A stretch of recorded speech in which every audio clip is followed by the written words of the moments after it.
Eu costumo dizer que empreendedor que não conta as dores, não conta as pancadas, não está contando a história toda. 1 ano e meio de muita incerteza, colocando muito capital próprio a essa altura ainda, até que a gente encontrou ali no segundo semestre de 2017 essa business unit que é de oferecer vacina em casa.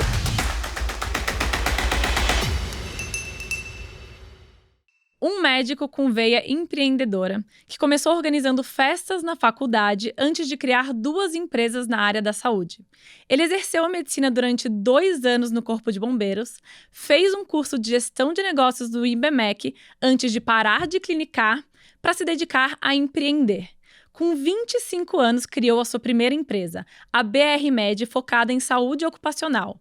E foi com o recurso dessa própria empresa que ele investiu na BIP Saúde. Hoje, a BIP ela é especializada em exames e vacina a domicílio e quintuplicou o seu faturamento nos últimos anos. O nosso convidado de hoje, do Zero ao Topo Especial XP Empresas, é Wander Cortese, 39 anos, fundador da BIP Saúde. Wander, tudo bem? Muito obrigada por estar aqui com a gente hoje. Tudo ótimo. Eu que agradeço o convite. Um prazer enorme estar aqui conversando um pouco sobre empreendedorismo, especialmente na área de saúde, que eu acho que é um tema que tem muito a ser explorado no Brasil. Poxa, sem dúvidas. Então vamos começar pelo começo. Conta um pouquinho pra gente da sua história antes, de criar a BIP. Legal, vamos lá. Normalmente, quando a gente fala em empreendedorismo, ainda mais para universitários, é mais comum que você imagine o empreendedorismo em faculdades de administração, economia, até mesmo engenharia de produção. No meu caso, foi um pouco diferente. Então, como você já mencionou, eu fiz medicina lá na UFRJ.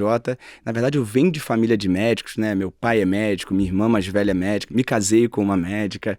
Bem, e eu estava na faculdade de medicina e, como você já bem colocou, eu percebi que existiam coisas na vida que a gente podia fazer melhor do que aquelas que nos eram oferecidas. E nesse caso, especificamente, eu estou me referindo a algumas festas na faculdade. É engraçado porque festa tende a ser algo que muitas vezes não pode não ser levado a sério, mas aí eu olho para trás e vejo que isso é muito da mentalidade do empreendedor.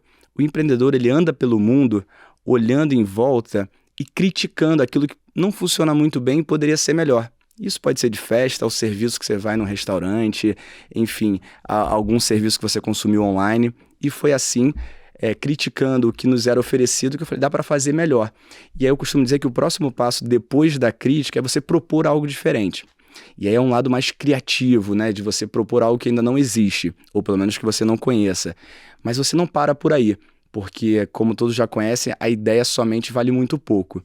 Bem, e aí vem a parte que é a parte, na minha opinião, mais bonita do empreendedorismo e talvez aquelas que os filmes mostram menos, que podcast como esse é bom para mostrar a realidade, que é a execução, é você transformar ideia em realidade. Então eu propus ideia de eventos melhores e comecei a organizar e as festas passaram a ter 1.000, 2.000 pessoas e eu me vi ali estudante de medicina oferecendo algo melhor para todos os meus amigos e ainda monetizando e ganhando com isso. Então ali, olhando para trás, em retrospectiva, eu vejo que foi o meu despertar empreendedor. E você chegou a atuar com medicina, Wander? Me conta um pouquinho essa parte. Sim, acaba que essas festas, então continuando essa história, elas vão crescendo, seja na operação e seja também na lucratividade, e isso me faz pensar, o que é isso que eu estou fazendo? Porque olhando para trás é fácil conectar os pontos, Tem até aquela palestra super famosa do Steve Jobs, Connecting the Dots, mas na época não era tão claro, aí eu descobri o tema empreendedorismo. Eu tô falando, já estou formado há 14 anos, isso foi na primeira metade da minha faculdade, então lá se vão mais de 15 anos, não se falava tanto de empreendedorismo como hoje em dia. Então eu fui atrás e fiz o que todo bom estudante de medicina faz, que é estudar. Eu fui achar livros que falavam sobre isso. E aí, então, ao longo da faculdade, eu já fui cada vez menos me interessando pelo lado assistencial da medicina, que é como a gente chama quem vai, de fato, fazer assistência médica, atender pacientes, seja como for, e fui me interessando mais pelo mundo dos business. Então, quem está nos ouvindo deve ter amigos e colegas que fizeram medicina e sabem que no fim da faculdade você vai estudar para fazer a sua especialidade médica. Nessa hora eu já fui, como você também colocou na introdução, eu fui estudar negócios. Então, aquela foi minha ruptura com o caminho natural da medicina, mas teve um ponto que eu exerci e que conecta com a minha vida empreendedora, que no ano que eu me formei em medicina, em 2008, foi o ano que teve, até onde eu sei, o último concurso para o Corpo de Bombeiros Militar do Rio de Janeiro. E aí eu tive a oportunidade de fazer e entrei como oficial médico militar do Rio de Janeiro. E ali eu pude exercer a medicina durante cerca de 2 anos. E o que mais me marcou dessa experiência foi, na verdade, o aspecto da disciplina do militar. Acho que é conhecido por todos, né, que o militarismo como um todo tem esse aspecto da disciplina, mas para mim ali com 24 anos, um carioca, entender pontos como a pontualidade, e eu sempre brinco, conto pro pessoal que lá eu morava em Niterói, e para quem não conhece, né, de Niterói até o meu quartel, que ficava em Guadalupe, passa toda a ponte Rio-Niterói e toda a Avenida Brasil. Acredito que até quem não conhece a geografia do Rio sabe que aquilo ali tende a engarrafar muito. E eu tinha que estar 6h30 no quartel. E não é aquele 6h30, tipo o portão do Enem, que vai fechar, eu entrei e pronto, tá tudo bem. Não, era 6h30, pronto para em condições de em forma na quadra. E cada 1 minuto atrasado eram 10 flexões. Então aqueles 10 minutinhos, 15 minutinhos atrasados de carioca, virariam 100, 150 flexões. Então exerci como oficial do Corpo de Bombeiro, mas dali o que eu trago mais e que acabou sendo utilizado muito na minha trajetória empreendedora foi a disciplina na execução. Então, pelo visto, você é um cara, assim, que gosta de aventura, né? Gosta de adrenalina, porque corpo de bombeiro, medicina, empreender, tudo isso requer muita disciplina, mas principalmente muita vontade, né? Muita adrenalina ali no corpo. É verdade. Eu costumo dizer que, assim, hoje em dia fala-se muito de empreendedorismo, existe até um certo hype em torno do empreendedorismo que é um tanto quanto preocupante, porque eu acredito que empreendedorismo é uma vocação, assim como diversas outras são. Então ninguém é melhor ou pior pela vocação que tem. Mas uma coisa que eu vejo que acontece muito é algumas pessoas indo para o mundo do empreendedorismo baseado no que elas veem em redes sociais, no que elas veem num filme. E eu costumo brincar que muita gente vai estar ouvindo isso aqui, né, só sem uma imagem. Eu sou um cara de 1,72 m de altura. E eu brinco o seguinte: caramba, se eu quisesse jogar basquete, alguém tinha que virar para mim e falar assim, cara, acho que não é o melhor caminho para você. Então eu sou muito a favor do que, como um médico de formação que sou, a gente chama de propriocepção. O inglês gosta de chamar de self-awareness. Então, da gente avaliar a nossa personalidade, aquilo que a gente faz bem, aquilo que a gente gosta de fazer, aquilo que a gente pode ser bem remunerado por fazer. E para mim, então, gostar de adrenalina, mais do que gostar de adrenalina, Ayla, eu acredito que algo que eu recomendo que todo interessado em empreender avalie é se ele está disposto a viver com uma incerteza, porque você não sabe como é que vai ser o seu fim do mês. Muitas vezes você não sabe. Ao longo de um semestre você acha que sua empresa vai ser um sucesso e vai quebrar 4 vezes para cada lado. Então essa incerteza é uma característica que algumas pessoas sabem lidar bem e outras não. E isso, na minha opinião, é saber lidar com risco. E aí sim eu faço essa conexão quando você entra numa ambulância do bombeiro e você é chamado para uma cena de um trauma de um carro versus uma van. Você não sabe o que vai encontrar lá e você precisa saber lidar com o que você encontrar. Então, são traços de personalidade. Volto a dizer, não faz ninguém melhor nem pior, mas eu diria que é o primeiro passo para se alguém pensa em ir para o mundo do empreendedorismo. Tem uma frase que você tinha comentado comigo lá atrás que eu gostei muito, que você fala mais ou menos que o empreendedor ele é um criador, né? Que ele não se conforma com alguma coisa e quer mudar algo no mundo, né? Nos negócios. Não sei, eu fiquei muito com essa frase na cabeça e eu queria ouvir um pouco o que você acha disso, né? Como que você olha o empreendedorismo hoje? Perfeito. Como eu mencionei lá atrás, assim, o framework, assim, o modelinho mental que eu gosto de pensar é que o empreendedor ele está aí pelo mundo, então, olhando e procurando algo que não funciona bem. E, normalmente, essa é a pessoa que é muito crítica.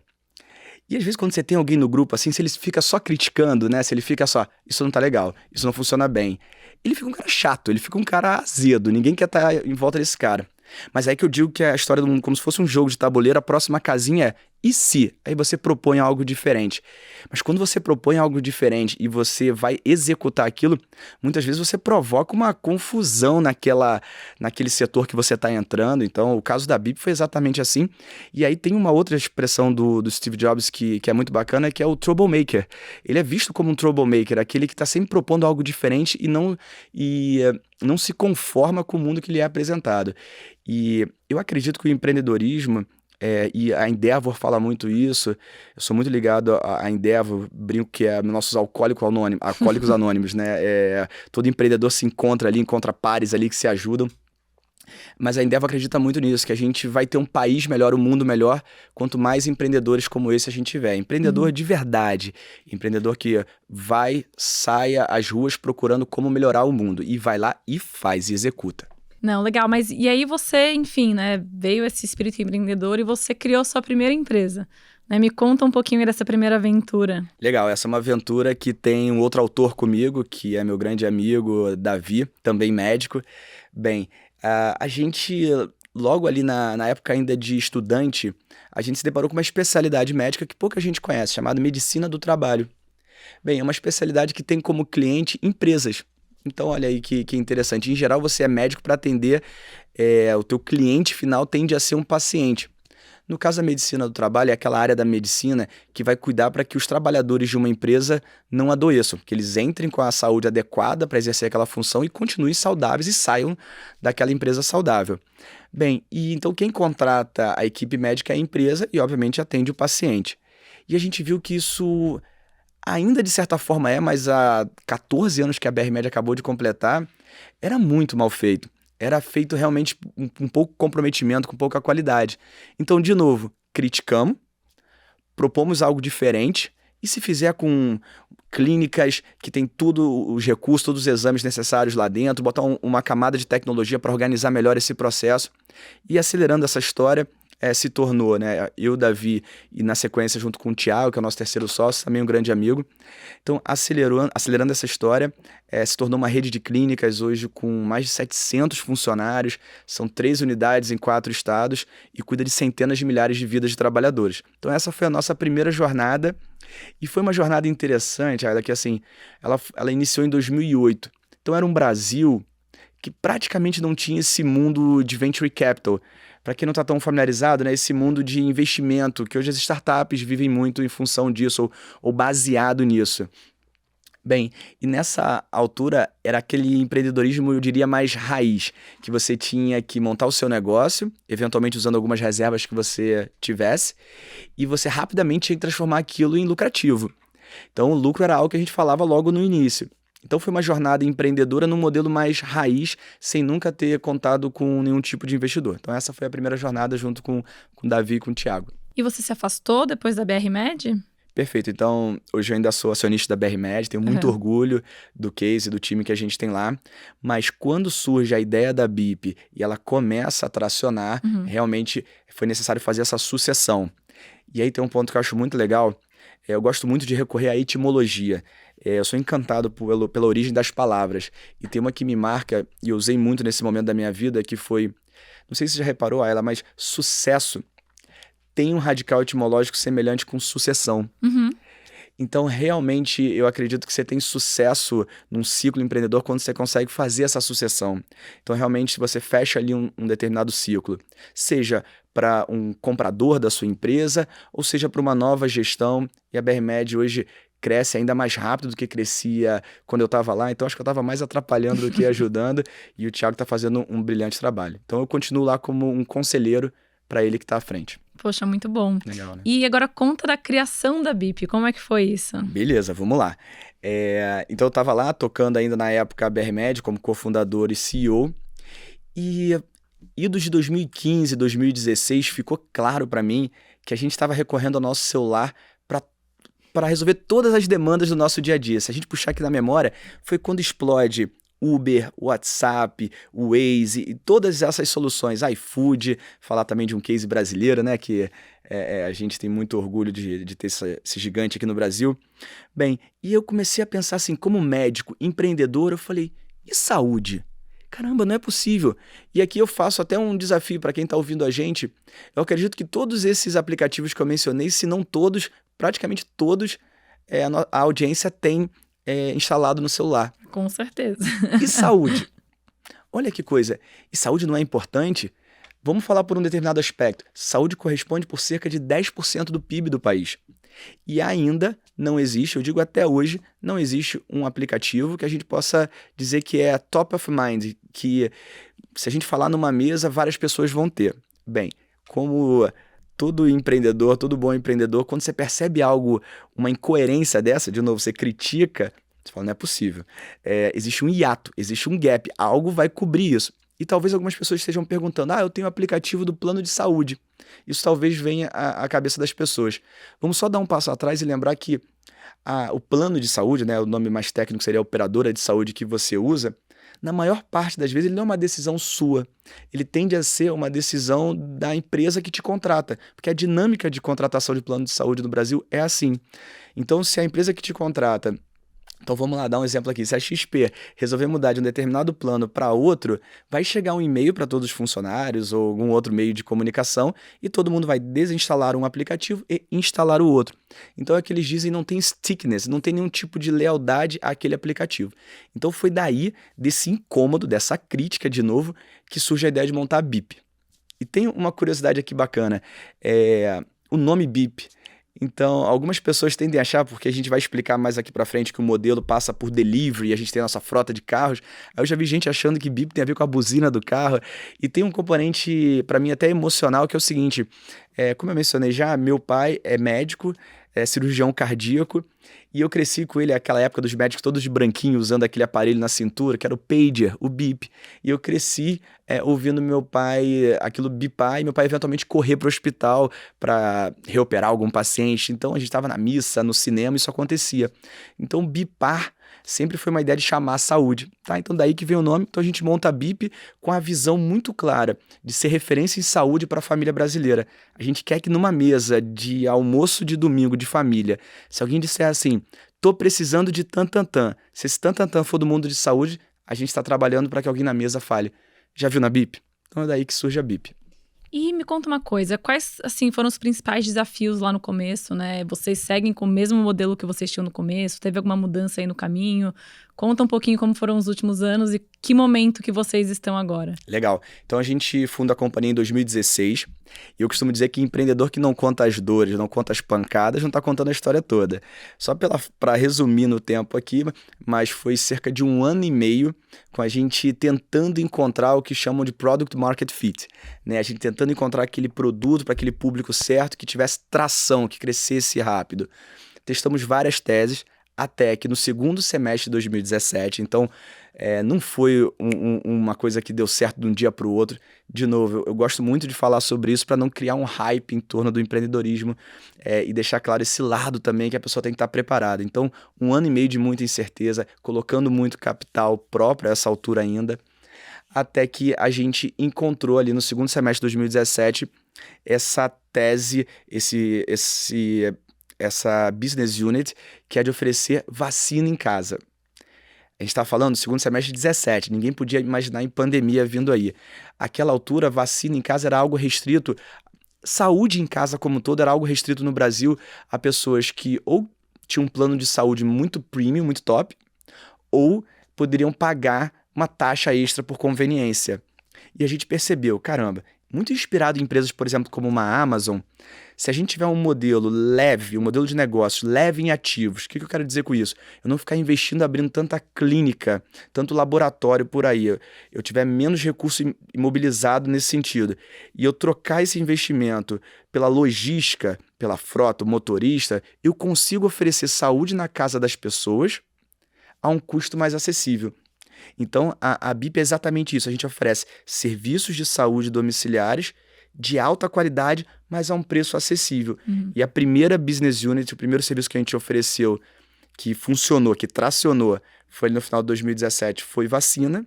E aí, como você já mencionou também na abertura, a gente depois vai para uma segunda business unit, de novo, muito aos moldes da Amazon, que, como todo mundo aqui conhece a história, começa vendendo livro, e depois vai endereçando uma linha de negócios atrás da outra. E é o que a gente vem fazendo, a gente está no início dessa história.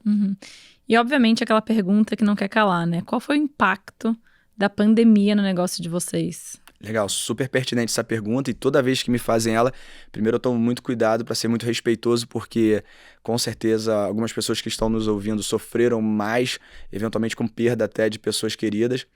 Então foi uma tragédia, algo que ninguém poderia desejar. Agora, como todo business que é baseado no e-commerce e com delivery, sem dúvida a gente viu uma procura a procura aumentar assim, exponencialmente. O que acaba acontecendo, que isso fez com que, para os empreendedores aqui do Mundo Tech, vamos entender bem, o nosso brand awareness, né, o conhecimento da marca, cresceu muito espontaneamente de forma barata, porque as pessoas começaram a precisar fazer vacinação, em especial nas suas crianças, que estavam dentro de casa, não poderiam parar porque existe um calendário, e a BIP era a empresa que estava ali bem posicionada e especializada nisso. No entanto, se a gente pensar em receita, em faturamento, nosso crescimento sempre foi constante, porque a BIP ela é intensiva em pessoas. Então, para executar o nosso serviço, a gente não é um software, eu preciso de uma pessoa indo lá dentro da sua casa. Então, a gente tem um ritmo de contratação que nos permitia crescer numa certa velocidade, mas a demanda era infinitamente maior. Só que a gente não ia brincar com qualidade, a gente tinha um ritmo de crescimento. E aí, rapidamente, a gente passou de 1.000 colaboradores, e é um outro impacto que a gente gosta muito de mencionar sempre, que o empreendedorismo faz isso, né? Gera empregos, movimenta a economia. E uma dúvida, né? Que você comentou que você começou investindo, né, na BIP com o seu próprio recurso, né? Perfeito. Conta um pouquinho dessa jornada e outros investidores que estiveram ao longo do caminho, como que vocês conseguiram isso, né? Eu acho que isso é uma dúvida que muitos empreendedores, muitas startups querem saber como acessar o mercado, né? Como Legal. Conseguir investimentos. Legal, então é curioso porque eu tive a felicidade de viver os dois mundos, né? Esse mundo do empreendedorismo que eu mencionei mais raiz, digamos assim, que você não tinha opção, era ser lucrativo ou morrer. E tem esse mundo que o nome mais sofisticado é VC-backed company, né? Então, empresas que estão ali suportadas por venture capital, né? Por esses investidores de startup. E a BIP seguiu essa linha. Volto a dizer, não tem certo ou errado. Também existe muito hype em torno da questão dos aportes, dos investimentos, mas são linhas diferentes de empreendedorismo. Agora, se você opta por ir para o lado do VC-backed, existem algumas questões que são super interessantes de se considerar. Primeiro, quando me falaram, eu achei o máximo. Não é nenhum favor para o investidor investir na sua empresa. Acho que o empreendedor ele sai na rua com um pires na mão, achando que alguém está fazendo um favor. Deixa eu contar um segredo para vocês que muito empreendedor não se atenta. É o trabalho dele. Ele sai de casa todo dia de manhã buscando uma empresa para investir. O que você não pode fazer é dar razões para ele não investir em você. E aí a gente ir aprendendo qual é o processamento, quais são os boxes que um venture, que é um investidor, ele vai dando check the box, ou ele diz, tem um red flag aqui, né? Tem um ponto aqui que me impede de ir. E aí estão algumas questões, mas eu destaco algo que acho que a maior parte dos investidores descartam o seu pitch deck por conta disso, que é tamanho de mercado. Uhum. Pouca gente fala disso, tem muito empreendedor muito animado, colocando suas energias, às vezes suas economias, iniciando em startups, em mercados muito nichados e querendo ir para o mundo de venture capital. Então, tem uma frase de um livro que eu super recomendo, que é o livro que é o Blitzscaling. A propósito, eu brinco que eu sou um médico, que a única coisa que eu prescrevo hoje em dia são livros. Então, tem um livro que eu gosto muito, que é o Blitzscaling, que é um dos autores, é o Reid Hoffman, fundador do LinkedIn, e ele traz lá uma menção do pessoal do YC, do Y Combinator, que é Investors Like B, Baby. Então, a gente tem que falar de mercados de bilhão, se você quiser ir para um mercado de VC-backed company. Uhum. E aqui, fazendo um destaque àqueles que acreditaram na BIP e claramente estão colhendo frutos e seguem investindo com a gente. Logo na largada ali, eu tive a oportunidade de receber um investimento da DNA Capital, talvez o fundo mais ativo e com maior know-how em saúde. Então aqui traz um conceito interessante que não vai dar para a gente explorar a fundo, mas do smart money. Uhum. Existe dinheiro e existe um dinheiro que contribui com algo a mais do que o dinheiro. Em especial no early stage, lá no início da startup, isso pode fazer muita diferença. Então, no caso da BIP, a gente recebeu o investimento da DNA Capital. Na sequência, a gente teve a oportunidade de ser investido pelo Grupo Bradesco, pelo veículo InovaBra, e que também, né, todo mundo conhece o Grupo Bradesco, tem um braço de saúde muito relevante. Então, para a gente, de novo, era conhecimento do setor. E depois fomos para a linha mais de Peer VC, que teve a Valor Capital. Uhum. E na sequência a gente vai anunciar uma nova rodada. Não posso deixar de mencionar, a gente tem um anjo, né, que para quem não está familiarizado, então são aquelas pessoas que investem não por um fundo, mas elas mesmo, né? Então a gente recebeu um investimento também do Davi Vélez, que, né, é o fundador do Nubank, e tem a Endeavor, que tem um fundo para investir nos seus empreendedores. Então esse grupo, e é uma baita responsabilidade quando você vai a grupos como esse e capta recursos com eles, e eles precisam, então, agora acompanhar e te ajudar a crescer a companhia. Sim. Tá? Então, eu diria que, voltando no ponto inicial, não tem certo ou errado, mas busque um mercado grande, que isso vai atrair investidores, e monte um time, porque no início é mercado, como você vai atacar esse mercado, qual é a sua tese, o seu approach, e um time que passe segurança também, porque ali nesse início, o que o investidor vai avaliar é basicamente isso. Que mercado, como e quem tá no jogo ali. Legal. E qual que é o tamanho hoje da BIP, né? Algumas métricas assim, né? Porque o tamanho de uma empresa pode ser medido por vários ângulos, né? Um que eu já mencionei que é super interessante, que é o número de pessoas envolvidas. Então, hoje nós somos 1.000 e tantos colaboradores e crescendo, graças a Deus, ali ano contra ano. Estamos em 6 estados, em mais de 150 cidades oferecendo serviços de saúde domiciliar. Lembrando, hoje a gente faz vacina e exame em casa, mas a ideia é ir endereçando várias outras business units no futuro, aos moldes da Amazon, como eu mencionei. Falando em números de faturamento, né? A gente já vai para centenas de milhões de reais de faturamento. Então, por todos os ângulos, eu vejo que já é uma empresa que vem crescendo bastante, é uma baita responsabilidade, tem bons investidores, já captou aí dezenas de milhões de dólares, então assim, mais de 100 milhões de reais em investimento captado. Então, acho que nessas métricas mostra que a gente vem crescendo. Mas lembrando, né, sucesso passado não é garantia nenhuma de sucesso futuro, e a gente precisa caminhar a companhia para crescer muito mais, para atender os objetivos de todo mundo, dos investidores, ao time que está lá e a sociedade que quer ser melhor atendida. Sim. E você comentou sobre vacinação, que hoje é um dos... o grande negócio de vocês, né? Um dos grandes negócios. E a gente sabe que no Brasil o índice de vacinação ele tem caído bastante. Como que isso impacta ali nos negócios de vocês? Excelente ponto. E como médico e quem atua no setor de vacinas, fica um alerta, porque doenças que já estavam aí erradicadas, a gente está correndo o risco de tê-las novamente. Então, além disso, como pai de 2 crianças também, então fica aqui o alerta. Agora, vale lembrar que o Brasil ele é mundialmente conhecido por ter um programa nacional de imunização muito extenso. Então, onde eu quero chegar com isso? Realmente, assim, o maior volume de vacinas no Brasil é dado pelo sistema público. O sistema privado tende a ser complementar ao sistema público, em especial em vacinas que o sistema público ainda não oferece. Tá? Então, por exemplo, a vacina ACWY, a vacina para meningite B, meningite ACWY e meningite B, são 2 que não tem disponível da mesma forma que você pode achar no privado.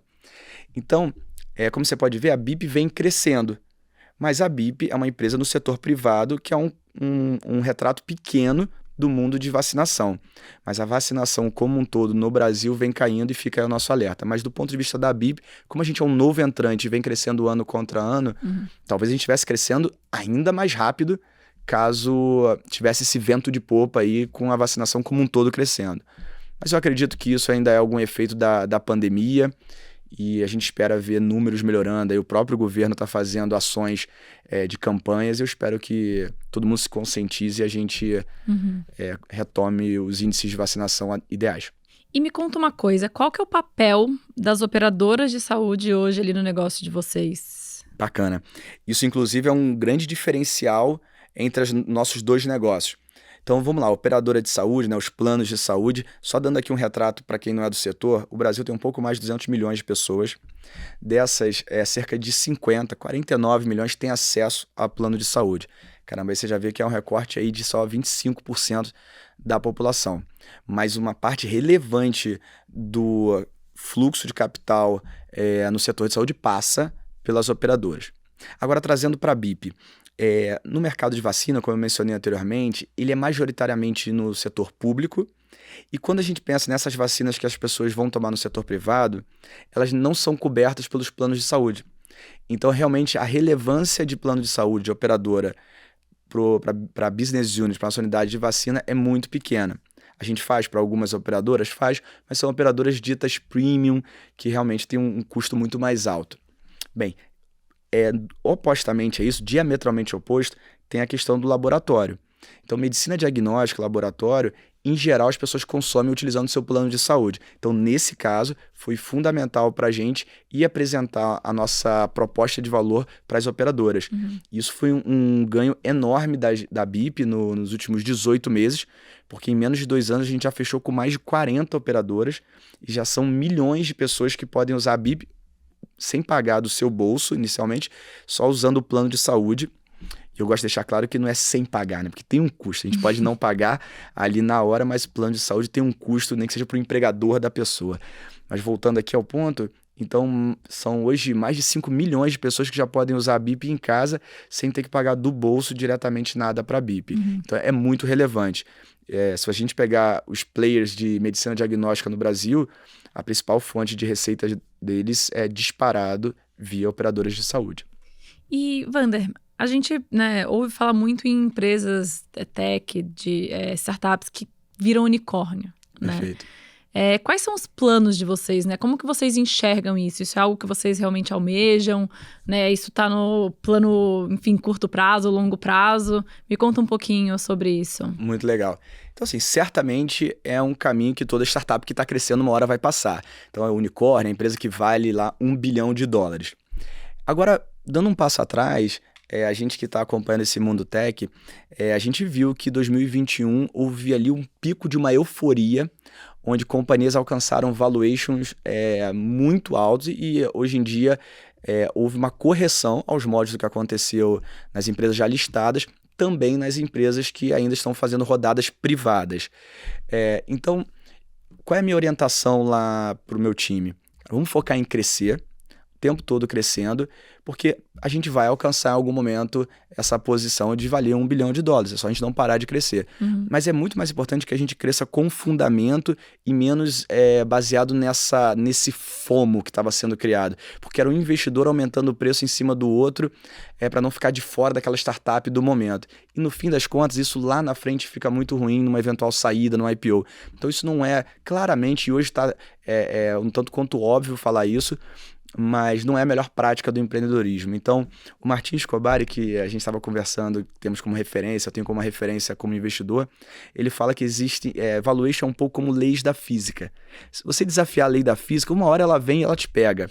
Então, tentar fazer valuation com 30 vezes ARR, né, da receita anualizada, eram coisas que estavam acontecendo e que realmente mereciam uma correção. Então, todo empreendedor que está aqui, assim, cuidado com as métricas de vaidade. Acho que foque em crescer uma empresa, está sempre crescendo e buscando o que estava meio fora de moda, que é a lucratividade. Que as startups estavam assim, o que é isso? Nem precisava falar disso. Hoje, todo mundo está falando desse path to profitability. Todo mundo tem que estar caminhando para poder ter sobrevida independente de fundos de investimento. Mas, mesmo assim, eu espero em algum momento voltar com a notícia da BIP como um unicórnio, mas desde que a gente, de fato, esteja valendo isso de acordo com as leis da física. Não, legal. E agora eu vou puxar a sardinha aqui um pouco pro meu lado. Legal. Queria entender do relacionamento ali da BIP com a XP, como que começou esse relacionamento, como que a gente ajuda ali vocês no dia a dia, né? Como você enxerga ali a XP como parceira? Muito legal. É um tanto quanto clichê dizer que a vida do empreendedor é bastante solitária. E quando você vai encontrando instituições que você identifica que você pode confiar e que você pode recorrer a elas para determinados desafios, cara, você dá um check ali e fala, ok. Então, assim, a XP já vem acompanhando a BIP há bastante tempo e hoje a XP tem um sistema tão complexo para diversas necessidades que a gente tem do lado de lá, de quem está na operação na arena, a gente pode recorrer. Desde advisor, ajudando inclusive na captação de recursos, uma vez captando na melhor alocação daquele recurso. Então, eu fico aqui meu agradecimento a essa parceria e que ela seja estendida a muitos empreendedores, porque de fato faz a diferença. E olha, um passarinho aqui me contou sobre uma nova rodada de captação e eu tô super curiosa para saber um pouco mais. Então, como a gente falou ao longo do nosso papo aqui, a BIP adotou um caminho de VC-backed company, então a gente recorre a investimentos externos para apoiar um crescimento acelerado.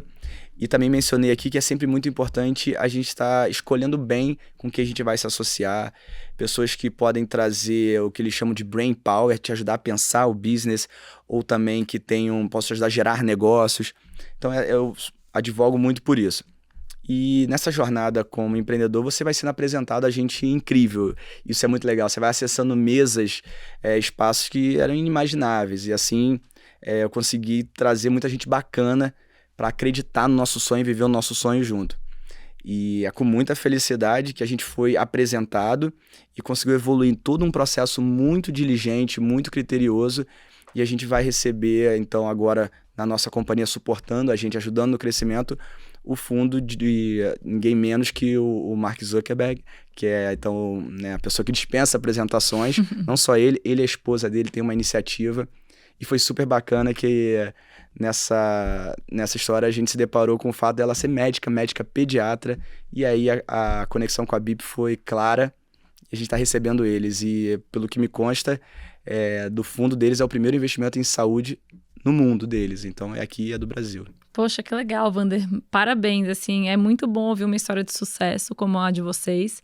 Muito bom ter você aqui para contar essa história aqui para os nossos telespectadores, né? Então, queria te agradecer imensamente e também se você quiser deixar aqui um recado final aí para quem estiver nos assistindo, fica à vontade. Não, eu só tenho a agradecer, ela foi incrível. Eu acho que como empreendedor que veio do mundo da saúde, onde isso era bastante inesperado, acho que o meu recado fica em especial para o público que está nos ouvindo, que vem dessa área da saúde. Também pra gente, empreendedorismo, desde que você procure se formar para isso, o conhecimento necessário para isso, como você teve que buscar para fazer a sua especialidade, seja você um médico, um dentista, um fisioterapeuta, um enfermeiro, porque a gente vai ter um sistema de saúde melhor, quão melhor forem os empreendedores que atuarem nessa área. Então, esse fica a minha convocação. Venham e nos ajudem a melhorar o sistema de saúde no Brasil. Poxa, muito obrigada, viu, Wander? Muito obrigada, pessoal. Eu que agradeço.